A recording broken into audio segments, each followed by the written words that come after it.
अब आइए दोस्तों, मैं आपको डेमोन्स्ट्रेट करवाता हूं जो अभी हम लोगों ने देखा कि 3-5 की आईसी किस तरह से वर्क करती है। इसके बारे में मैंने दो बोर्ड यहां पर रेफरेंस के लिए रखा है। इसमें EQ लगा दी गई है, हालांकि ये 20 यानी TPS 5123 लगी रहती है इसमें। और जो दूसरा बोर्ड R23 का एक बोर्ड है मेरे पास, ये इस दोनों बोर्ड में अभी मैं डेमोन्स्ट्रेट करवाऊंगा आपको कि किस तरह से वोल्टेज वर्क कर रही है। यानी 3-5 की आईसी के बारे में आपको दो तीन चीज़ों के जो 3 सिग्नल की बात मैंने की थी, वो 3 सिग्नल के बारे में ही बताऊंगा। जैसा मैं आपको बता चुका हूं कि आपको सबसे पहले जो चेक करना है कि इसमें EN0 की वोल्टेज आपकी बनी है कि नहीं। तो EN0 13 नंबर पिन होता है, तो आपको मैं अभी दिखा देता हूं। आप मल्टीमीटर पर देख सकते हैं, ये है 13 नंबर पिन। आप देख लीजिए यहाँ पर 6 वोल्ट के करीब आ रही है। तो मैंने आपको यहाँ पर से बताया कि 2 वोल्ट होनी चाहिए।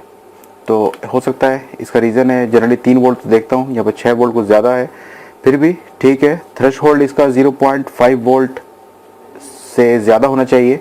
तो मैं बस ये देख रहा हूँ कि यहाँ पर LDO हमारी ठीक है, LDO 0.5 से कम नहीं होनी चाहिए। तो यहाँ पर जो EN0 की पिन थी, यानी जो EN0 की 13 नंबर पिन है, ये वोल्टेज हमारी मिल रही है। इसके बाद जो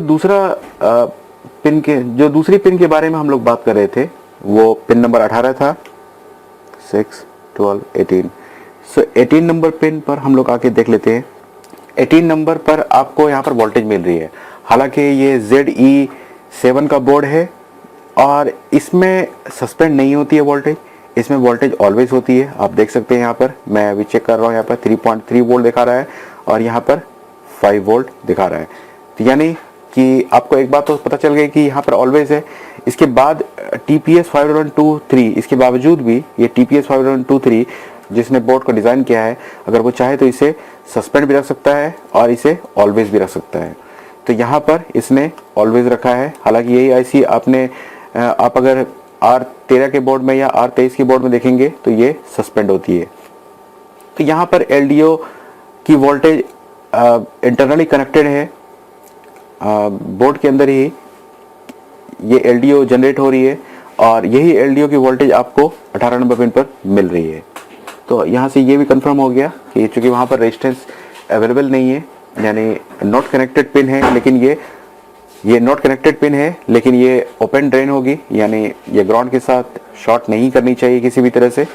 तो यहाँ पर आप देख रहे हैं कि 3.3 वोल्ट आपको मिल रही है। जो मेन पिन के बारे में, जो सबसे इम्पोर्टेंट पिन जो हम लोग बात कर रहे थे, वो है पिन नंबर 1 और पिन नंबर 6। पिन नंबर 1 के बारे में अभी देखिए, यहाँ पर मैं अभी डायग्राम में देख रहा हूँ कि ये 0.97 आ रहा है। तो यानी इसका मतलब है कि यहाँ पर 97K का एक रेजिस्टेंस लगा होगा।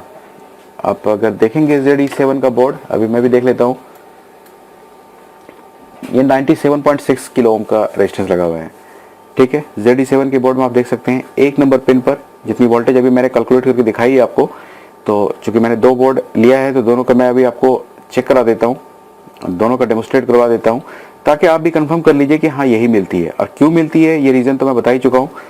यहाँ देखिए, आपको वोल्टेज मिल रही है 6 नंबर पर 0.49 वोल्ट। तो ये 0.49 वोल्ट का मतलब है करीब 50 यानी 49 किलो ओम का रेजिस्टेंस लगा होगा। यहाँ पर देख सकते हैं आप, मैं अभी आपको दिखा देता हूँ सिर्फ रेफरेंस के लिए, ताकि आप भी, मैं यहाँ पर रेफरेंस के लिए आपको दिखा देता हूँ। चूँकि डायग्राम में मैंने ZE7 बोर्ड के बारे में बात नहीं की थी, तो यहाँ पर देखिए पिन नंबर 1 एंट्रिप यहाँ पर से आ रही है और यहाँ पर 97.6 किलो ओम लगी हुई है, जो कि हमें यहाँ पर 0.97 वोल्ट मिल रही है।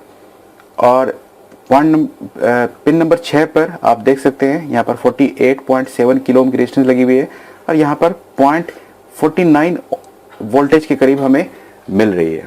तो यहाँ तक तो आपको बात समझ में आ गई कि ये वोल्टेज आपको किस तरह से मिलती है। यही वो पॉइंट है जहाँ से आप डिटरमाइन कर सकते हैं कि आपकी इंटरनल LDO सही वर्क कर रही है। यानी 1 नंबर पिन आपकी अगर वोल्टेज जनरेट कर रही है रेजिस्टेंस के थ्रू, यानी रेजिस्टेंस से ये कम्युनिकेट करके, यानी रेजिस्टेंस सेंस करेगी, तो ये एक कैलकुलेशन जो मैंने आपको ओम्स लॉ बताया है इसके अकॉर्डिंग ये वोल्टेज निकालेगी और ये वोल्टेज फिर इन होगी इसी आईसी के अंदर।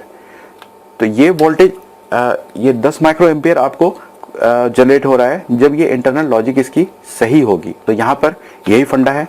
तो यानी इसमें ये 3-5 आपको। अच्छा, दूसरी बात यहाँ पर एक और चीज़ बता देता हूँ मैं कि जिस बोर्ड में एंड्रिप की वोल्टेज पावर लगाते ही आपको मिल जाए, समझ लीजिए वो उसमें ऑलवेज बनने वाली है।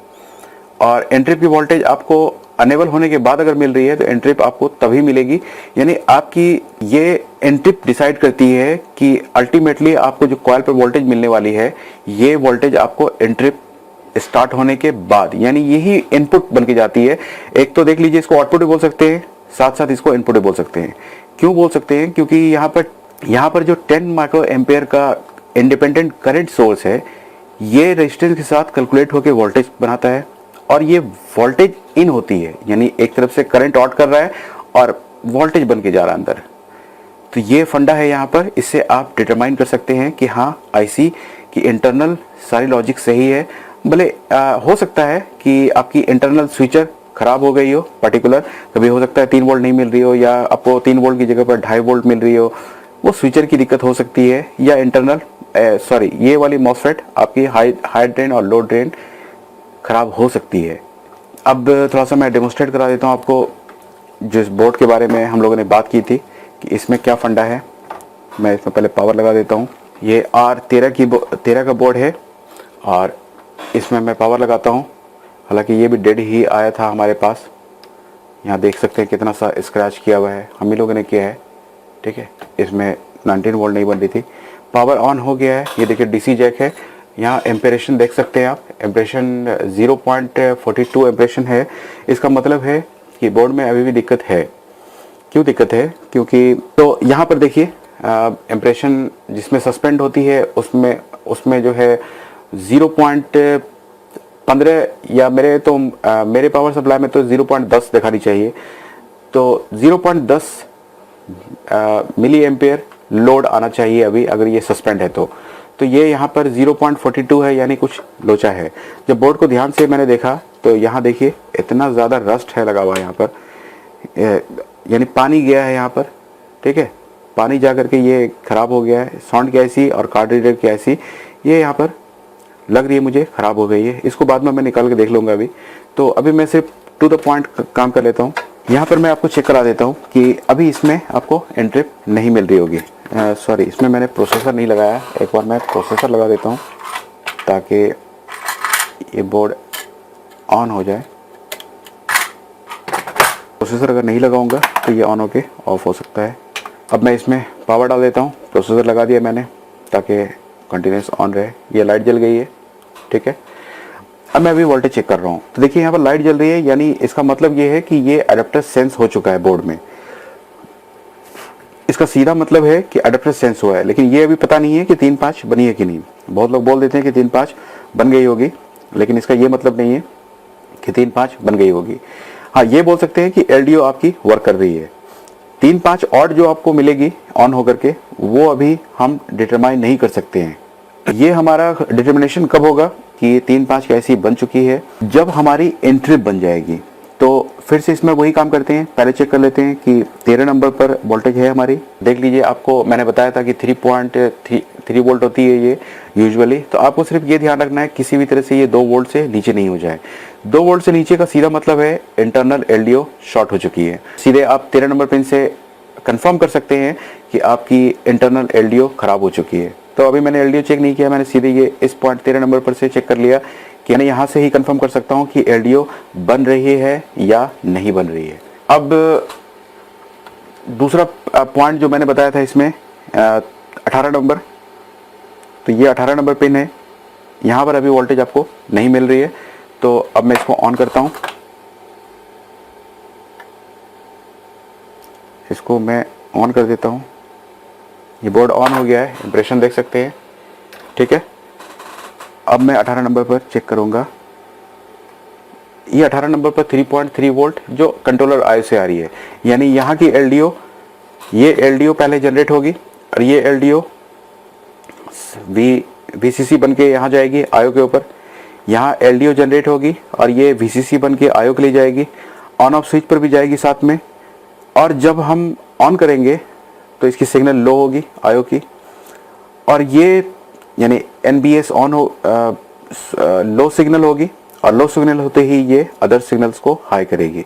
तो जब हाई कर रही है तो उसमें S5 अनेबल यानी S5 ऑन की सिग्नल 18 नंबर पिन पर आ रही है, जिससे ये एक्टिवेट हो रही है। अब तो एक्टिवेट करने के लिए दो प्रोसीजर है, चाहे तो इंटरनल LDO से जोड़ दिया गया हो बोर्ड के थ्रू ही, या आपको यहाँ पर एक्सटर्नल से वोल्टेज आपको दे करके इसे ऑन करते हैं। कुछ लोग क्या करते हैं, यहाँ पर जुगाड़ कर देते हैं कि इसमें EQ लगा देते हैं, तो उसमें LDO की पिन इंटरनली मतलब वो बन ही जाती है वो वोल्टेज, आपको फिर वोल्टेज बनाने की जरूरत नहीं है, यानी उसमें ऑलवेज बनने लगती है।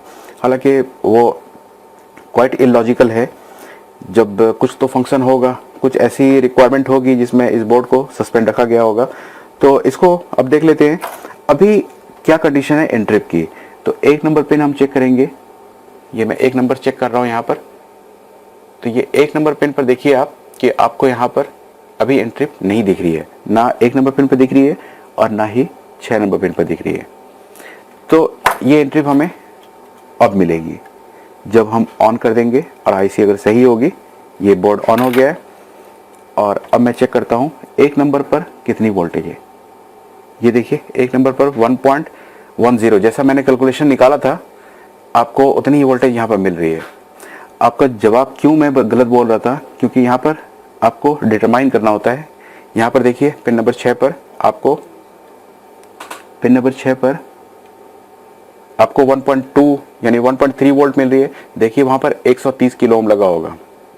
पिन नंबर 6 पर आपको 130 किलो ओम की रेजिस्टेंस लगी होगी और पिन नंबर 1 पर आपको 110 किलो ओम। मैं वोल्टेज देख के बता सकता हूँ कि वहाँ पर कितनी रेजिस्टेंस होनी चाहिए।